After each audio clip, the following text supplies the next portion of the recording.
मटियार कला सीतामढ़ी।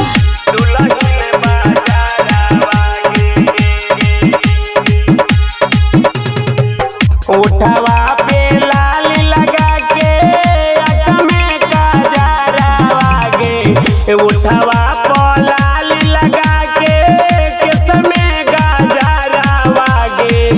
यरवा से मिले जाही दुल्हन बाजारवा गे, यरवा से मिले जाही पालीगंज बाजारवा गे।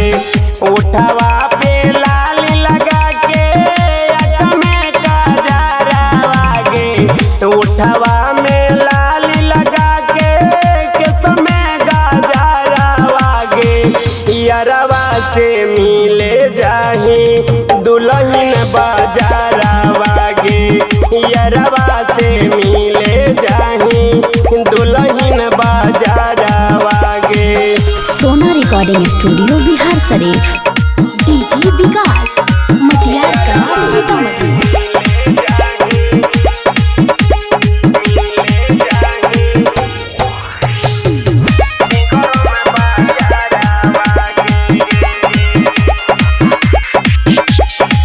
घरवा से निकल ही पढ़ के बहाना मागे, उलार मोरावा करही मिलाना मागे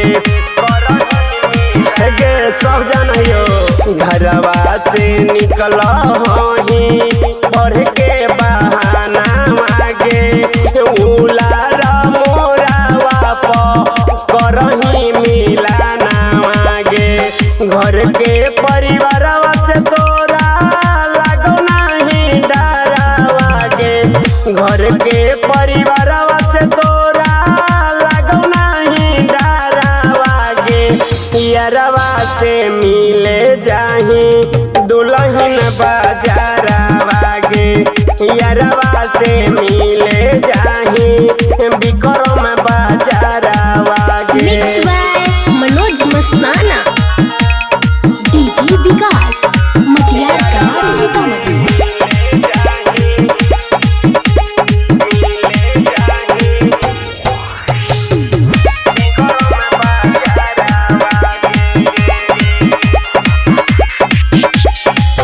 रोडवा पर चल ही साइकिल से झाड़ के, ई कवन कोचिंग छौरी करही एतबार के।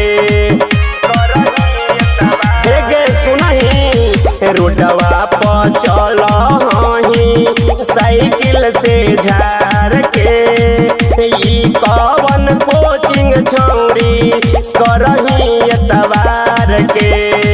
मनोज मस्ताना रितेश से कइले तू प्यारवा गे, मनोज मस्ताना विकास से कइले तू प्यारवा गे। यरवा से मिले जाही दुल्हन बाजारवा गे,